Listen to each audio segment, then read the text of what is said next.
नमस्कार। आइए आज हम इस वीडियो के माध्यम से एड ग्रेड अभ्यास पुस्तिका पर्यावरण अध्ययन देखिए इस प्रकार से हमें इस कक्षा के लिए यह एड ग्रेड अभ्यास पुस्तिका हमें प्रदान की गई है। प्रत्येक विषय की हमें अलग अलग एड ग्रेड अभ्यास पुस्तिका प्रदान की गई है। इस अभ्यास पुस्तिका में अलग अलग पाठ दिए गए हैं। इनके प्रश्नों के आंसर हम आसानी से अपनी पाठ्य पुस्तकों से पूर्ण कर सकते हैं। तो आइए देखते हैं पाठ 5 अनीता की मधुमक्खियाँ। देखिए इस पाठ के सभी प्रश्नों के आंसर हम अपनी पर्यावरण की पाठ्य पुस्तक से आसानी से कंप्लीट कर सकते हैं। देखिए यदि आप इसी प्रकार से इसके आगे के अन्य सभी पाठों का संपूर्ण हल आप समझना चाहते हैं, पूर्ण करना चाहते हैं, तो आप हमारे इस चैनल से जुड़े रहिए और इस चैनल को सब्सक्राइब अवश्य कर लें। साथ ही बेल आइकन को प्रेस जरूर कर लें ताकि आने वाले नए वीडियो सबसे पहले आप तक पहुंचते रहेंगे। तो आइए देखते हैं पाठ 5 अनीता की मधुमक्खियाँ। इसके सभी प्रश्नों के आंसर पाठ्यपुस्तक से इस प्रकार से आप पूर्ण कर सकते हैं। प्रश्न है बहुविकल्पी प्रश्न। प्रश्न पहला है, सही विकल्प चुनकर लिखिए। मधुमक्खियों के छत्ते में अंडे देने का कार्य करती है, तो कौन करता है? इसका राइट आंसर है रानी मक्खी। इसके बाद देखिए अगला प्रश्न है, शहद प्राप्त करने के लिए कौन सा कीट पाला जाता है? तो मधुमक्खियां पाली जाती हैं। इसके बाद देखिए अति लघु उत्तरीय प्रश्न। दूसरा प्रश्न है, मधुमक्खियों की तरह और कौन कौन से कीड़े एक साथ मिलकर समूह में रहते हैं? तो देखिए चींटी, ततैया, दीमक इत्यादि समूह में रहते हैं। अब इसके बाद है, जब मधुमक्खी को फूल का रस मिल जाता है तो इसकी सूचना वह अपने साथियों को कैसे देती हैं?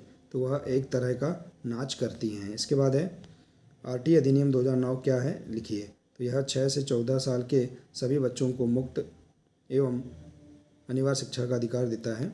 इसके बाद है अगला प्रश्न लघु उत्तरीय प्रश्न। अनीता के माता पिता उसके स्कूल में पढ़ाने के लिए किस प्रकार राजी हुए? तो देखिए पढ़ना सब बच्चों का अधिकार है और कक्षा 1 से 8 तक की पढ़ाई भी निःशुल्क है, यह देखकर राजी हुए। इसके बाद है अगला प्रश्न, मधुमक्खी पालन के लिए सबसे अच्छा समय कब से कब तक का होता है?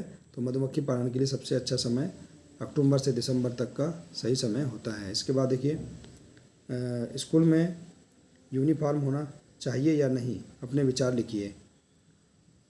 तो देखिए स्कूल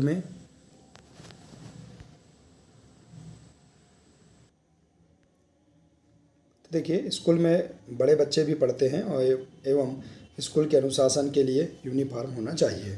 इसके बाद है, अनीता होलसेलर क्यों बनना चाहती थी? तो इसका राइट आंसर देखिए, अनीता होलसेलर बनना चाहती थी क्योंकि वह मधुमक्खी पालने वालों को शहद की सही कीमत दिलाने में मदद कर सके। इसके बाद देखिए अगला प्रश्न है प्रश्न 9। देखिए चित्र को ध्यान से देखकर निम्न प्रश्नों के उत्तर दीजिए। यह किसका चित्र है? तो यह मधुमक्खी के छाते का चित्र है। इसके बाद है, इसमें कितने प्रकार की मधुमक्खियाँ पाई जाती हैं? नाम लिखिए। तो इसमें 2 प्रकार की पाई जाती है मधुमक्खियाँ, रानी मक्खी और नर मक्खी। इसके बाद है, मधुमक्खी फूलों के रस से क्या बनाती हैं? शहद बनाती हैं। इसके बाद है, शहद के उपयोग लिखिए।